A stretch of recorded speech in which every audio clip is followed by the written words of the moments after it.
Assalamualaikum warahmatullahi wabarakatuh. Salam sejahtera untuk kita semua. Pada hari ini, kami dari kelompok 5 akan melakukan presentasi online untuk prasidang tugas akhir kami dengan judul Pengamatan Pekerjaan Konstruksi Kolom Proyek Pembangunan Apartemen Soltera Place, Pejaten, Jakarta Selatan, sebagai salah satu syarat untuk memperoleh gelar ahli madya pada program studi Diploma 3 Teknik Sipil jurusan Teknik Sipil. Sebelumnya, pertama-tama akan kami perkenalkan terlebih dahulu anggota kelompok kami. Di sini ada Redita Yunitami dengan bahasan topik metode kerja, lalu ada Eka Diavania Manda Sumantri dengan pembahasan topik produktivitas pekerja, dan Yunita Yolanda dengan bahasan topik kebutuhan material. Sebelumnya, terima kasih telah memberikan kesempatan untuk kami melakukan presentasi online. Dalam presentasi online ini, kami ada 2 poin utama yang akan dibahas. Yang pertama, pendahuluan yang meliputi latar belakang dan tujuan tugas akhir ini. Lalu ada data umum proyek dan penjelasan singkat tentang teori. Yang terakhir itu ada bagian pengamatan yang akan dijelaskan oleh masing-masing mahasiswa. Yang pertama ada alasan pembangunan proyek. Proyek apartemen Soltera Place ini hadir untuk memenuhi kebutuhan masyarakat akan sebuah hunian yang layak dan nyaman yang terletak pada ibu kota, yaitu Jakarta. Lalu ada alasan pemilihan pengamatan di proyek apartemen Soltera Place ini. Yang pertama, proyek apartemen Soltera Place memenuhi kriteria yang diajukan oleh kampus. Lalu yang kedua, struktur yang diambil oleh kelompok kami yaitu kolom berjalan dengan baik pada apartemen Soltera Place. Di sini ada denahap site plan yang kita masukkan dengan penjelasan-penjelasan yang sudah tertera. Di sini ada data proyek secara umum, akan saya sebutkan beberapa. Yang pertama, nama proyeknya yaitu Apartemen Soltera Place pada Jalan Condet Pejaten nomor 2, Pejaten Barat, Kecamatan Pasar Minggu, Kota Jakarta Selatan. Lalu di sini jumlah lantai pada proyek Apartemen Soltera Place yaitu 31 lantai dengan 3 basement dan rooftop. Dan tinggi bangunan yaitu 117,5 meter.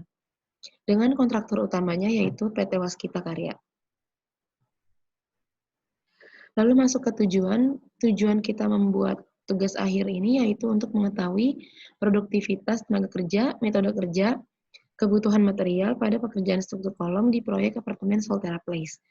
Dan manfaatnya yaitu menjadi referensi bagi penelitian lainnya yang berhubungan dengan metode kerja, produktivitas tenaga kerja, dan kebutuhan material, serta mengetahui metode kerja secara detail, koefisien tenaga kerja, dan material yang digunakan pada pekerjaan struktur kolom pada apartemen Soltera Place. Untuk batasan masalah, pengamatan yang kita ambil meliputi pengamatan metode, pencarian indeks tenaga kerja, dan pencarian indeks material yang dibuat berdasarkan pelaksanaan pekerjaan kolom di lantai 18. Selanjutnya ada definisi proyek. Menurut Case, proyek itu merupakan suatu rangkaian aktivitas unik yang saling terkait untuk mencapai suatu hasil tertentu dalam jangka waktu yang sudah ditentukan. Kalau menurut PMBOK Guide, proyek itu memiliki 2 karakter.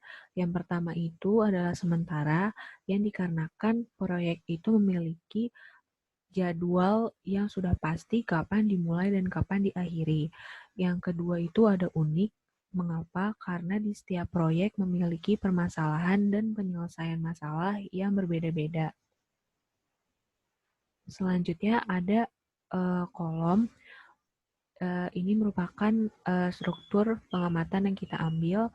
Kolom yang digunakan pada proyek apartemen Soltera Place itu dibuat dengan penampang berbentuk persegi 4 dan dengan berbagai macam dimensi.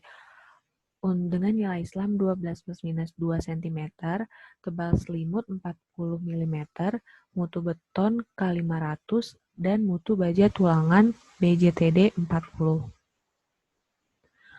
Kolom sendiri memiliki fungsi untuk menyalurkan beban yang berada di atasnya menuju struktur bawah yaitu fondasi. Untuk letak kolom portal harus dibuat menerus dari bawah, dari lantai bawah hingga lantai atas. Untuk dimensi kolom semakin tinggi lantainya, biasanya dimensinya itu semakin kecil mengikuti beban yang diterima. Untuk jenis-jenis kolom menurut Wang dan Ferguson ada 3, yaitu kolom ikat, kolom spiral, dan kolom komposit. Pembahasan rencana kerja meliputi kebutuhan waktu kerja, kebutuhan tenaga kerja, dan kebutuhan material atau bahan. Untuk acuan, kita menggunakan SNI dengan SNI 7394.2/2008 mengenai Indeks Material dan Tenaga Kerja Pekerjaan Kolom. Untuk metode kerja, kita beracuan dengan RKS Proyek Apartemen Soltera Place. Ya, selanjutnya saya akan membahas tentang diagram alur pengamatan.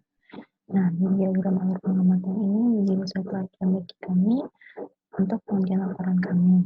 Pada diagram ini diawali dengan tahap awal hingga tahap selesai yang akan saya jelaskan setiap tahapnya pada slide selanjutnya.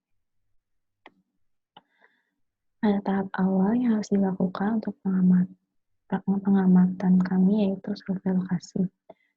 Nah, di survei lokasi ini, di sini kelompok kami mencari proyek yang sesuai dengan ketentuan proyek yang telah ditentukan oleh kampus. Selanjutnya, masuk ke perizinan, kami mengajukan surat izin yang telah dibuat oleh kampus dan diserahkan kepada pihak proyek untuk mendapatkan pengamatan tugas akhir di proyek Apartemen Soltera Place. Setelah perizinan selesai, kemudian kami menentukan topik berdasarkan kesepakatan bersama dan topik pengamatan yang kita ambil yaitu pengamatan konstruksi kolom pada proyek Apartemen Soltera Place. Terakhir yaitu penentuan latar belakang dan tujuan. Untuk penentuan latar belakang dan tujuan ini, di sini maksudnya yaitu mengapa suatu pengamatan dilaksanakan serta apa yang ingin dicapai dan diketahui selama pengamatan. Nah, setelah semua tahap awal selesai, kemudian masuk ke pengumpulan data. Di sini terdapat dua jenis data yang kami kumpulkan dari data yaitu data pengamatan lapangan dan studi pustaka. Untuk pengamatan lapangan terdapat dua jenis data yang diperlukan yaitu data primer dan data sekunder. Untuk data primer di sini kami mendapatkan data melalui narasumber.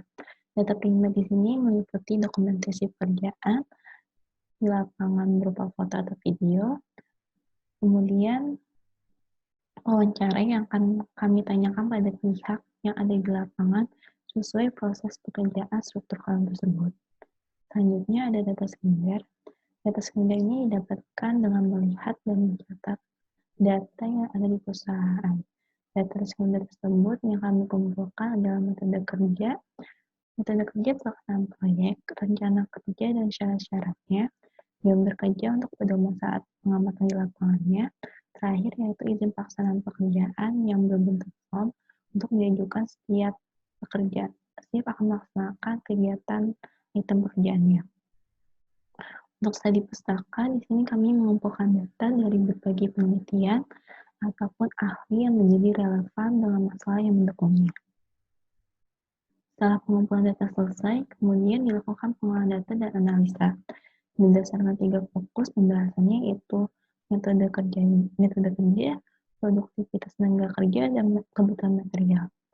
Selanjutnya ditarik kesimpulan untuk menjawab permasalahan yang telah diamati dan saran menyangkut permasalahan yang timbul selama pengamatan di lapangannya. Terakhir, kami melakukan pengamatan terintegrasi.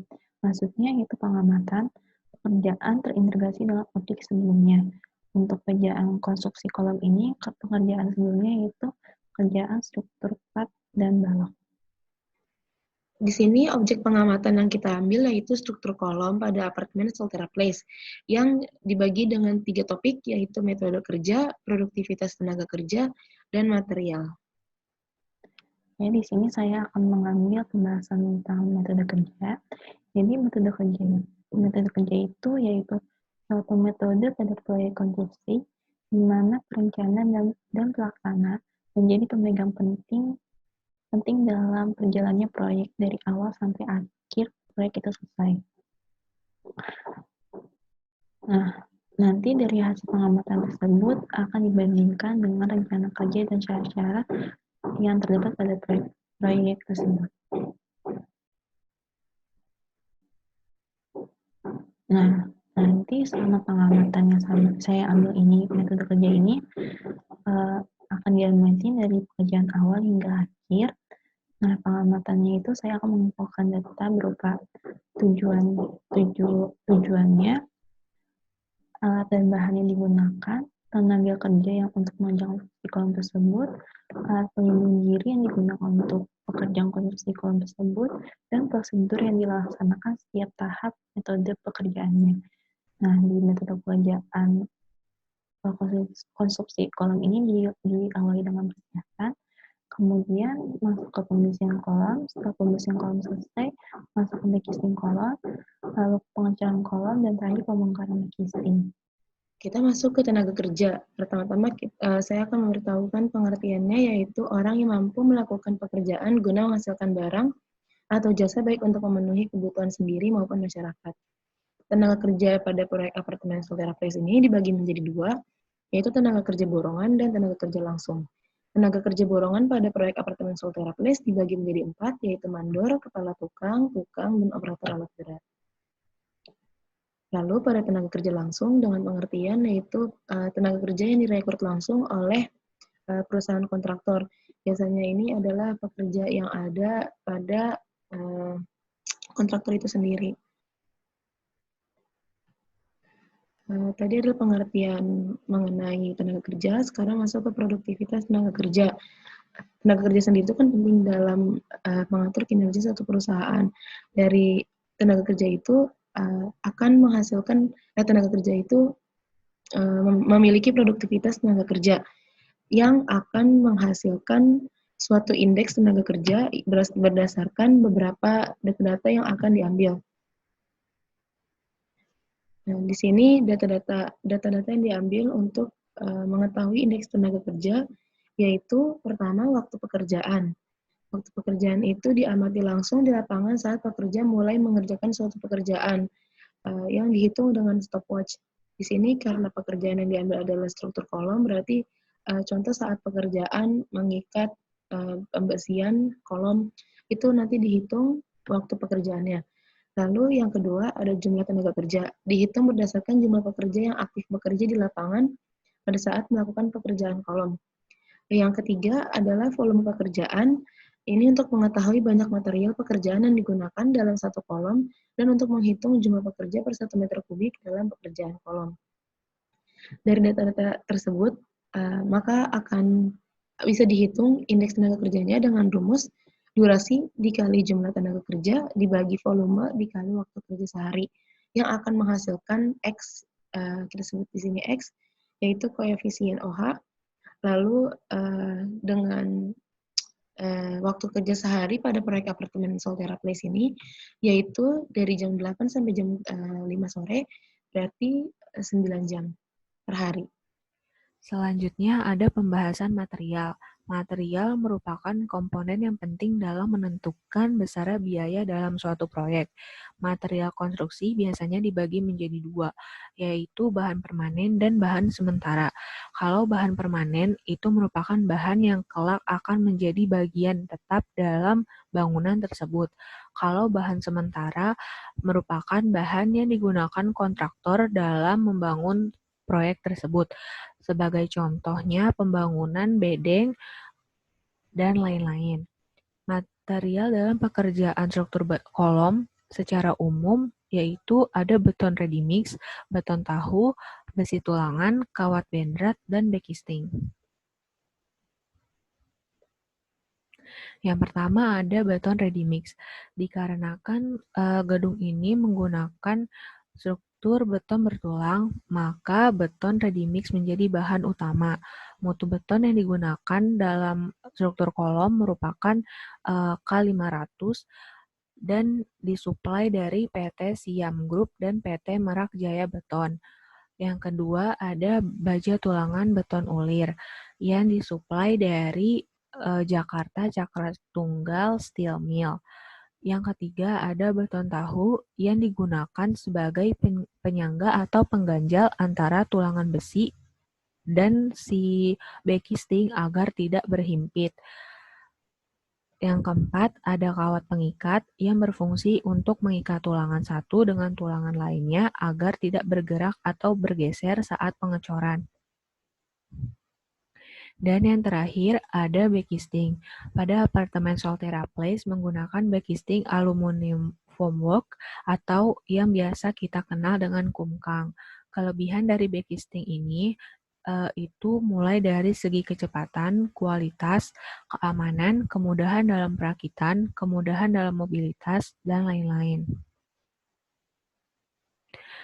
Untuk pembahasan kebutuhan material yang kita butuhkan, yang pertama itu ada volume kebutuhan material yang digunakan untuk menghitung banyaknya bahan yang digunakan dalam pembuatan kolom. Yang kedua itu ada dokumen material yang berisikan laporan keterangan volume pemesanan beton yang diperoleh dari subkon supplier beton. Yang ketiga ada dokumentasi pekerjaan untuk mengetahui kolom mana saja yang sudah dihitung dan ditandai dengan as kolom. Yang keempat itu ada IPL yang berisikan administrasi yang diperlukan sebelum melakukan suatu pekerjaan. Dan yang terakhir adalah pembahasan mengenai rumus menghitung indeks kebutuhan material. Setelah kita menghitung volume dan kebutuhan bahan, maka kita dapat mendapatkan indeks sesuai dengan rumus yang telah ditetapkan oleh Peraturan Menteri Pekerjaan Umum Nomor 11/M/M/2013 dengan rumus indeks sama dengan jumlah bahan per volume pekerjaan. Ya, sekian presentasi online kami. Saran dan masukan akan kami terima dengan seksama. Terima kasih atas waktunya, Ibu dan Bapak. Wassalamualaikum warahmatullahi wabarakatuh.